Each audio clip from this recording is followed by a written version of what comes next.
Hello, today I'm going to be doing a bunch of things in this video. I have a million things to take care of. A lot of things have piled up. I have laid out some botanicals to pour.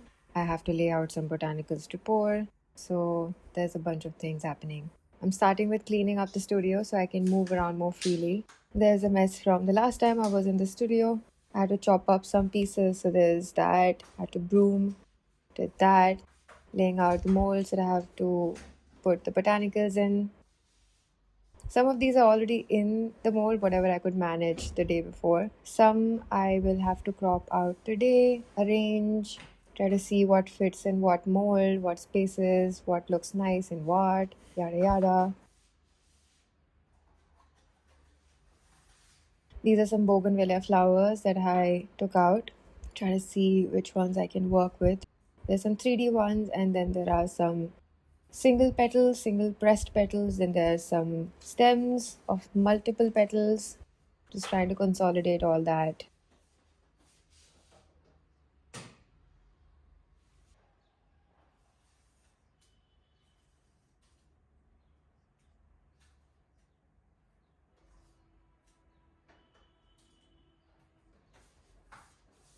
Also arranging things because I have OCD. I really do. So you'll see me doing this, arranging things nicely in symmetrical order quite often.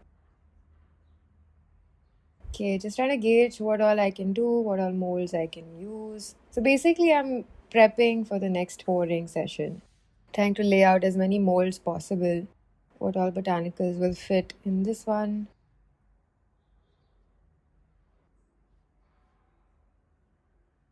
So, right now, what you're seeing is a lot of mental gymnastics happening. I'm trying to visualize what the final piece would look like, what botanical to put in what shape, and what it might look like, and what I can probably assemble it as a earring, as a pendant, as something else, as a bookmark. I don't know. Let's see what can we do with this. I'm laying out some larkspur stems in this, or sprigs to be more technical. Trying to find what books has what botanicals. How can I make the best use of things?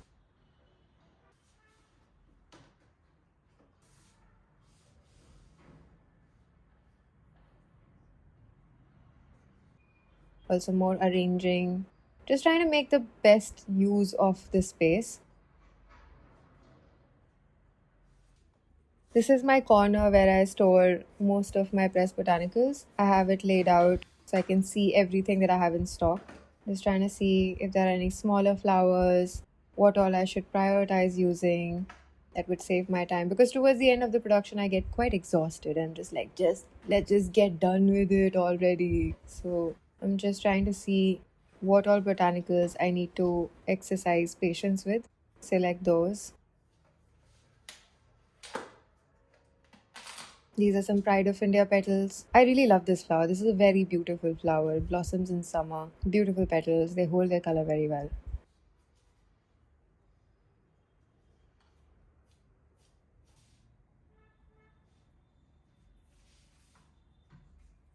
Trying to see if I can make some bookmarks with these. Yeah, this is all a lot of mental imagination. Would it look nice in against white or just clear? In white, clear. No, wait, what?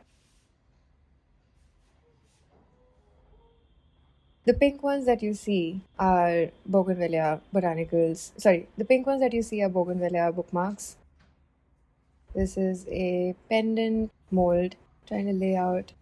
So this table actually is a bit curved. It's not level, so I have to see where all I can put what. I have to be very strategic about where the resin is going to move according to the curve of the table. The bigger molds are easier to manage because you can just like plop the botanical in the middle. The smaller molds, however, you have to crop the botanical to fit its size.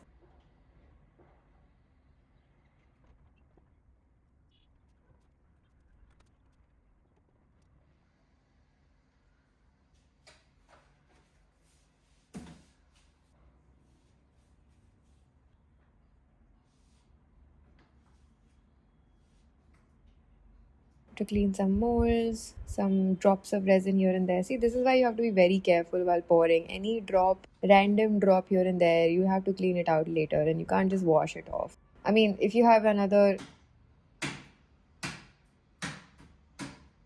Okay. That was me trying to take a shortcut. Maybe that would work. It didn't work. I still had to manually take out every resin drop from it. This process looks like I'm not doing much, but there's a lot of planning. Like this is the step which basically decides what the entire collection is going to look like for that entire year, maybe even next year. So I have to be quite mindful. I usually like to put on earphones, listen to some podcast where I don't have to select what I'm listening to. It goes on for like good 2-3 hours. There's a flow. It basically drowns out the noise in my head so I can work without paying attention to how much time has passed. Here I'm laying out some sarson flowers that you'll see in the next video that I'll be demolding. They came out very beautifully, by the way.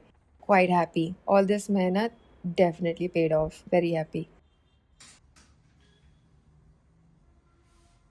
That's why I tagged the video in ambient neurodivergence, because this is like headphones on in a flow state, a lot of controlling habits happening.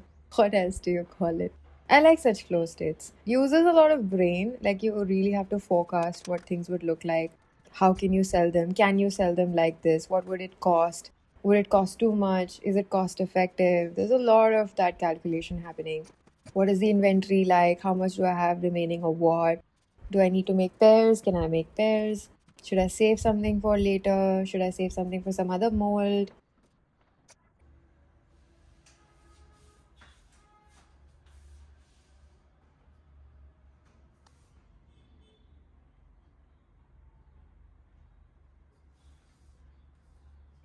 But this is also like a treasure hunt. Like, I don't remember what I pressed. I press flowers throughout the year. And in order to dry them fully, how I like them to be, takes about 6 to 7, 8 months, sometimes a year. And they stay in the books like that for months. And I tend to forget what all I've pressed. So going through these notebooks, boxes is like also a treasure hunt. I open the box and I'm like, oh, I forgot about this. So there's some happy accidents also.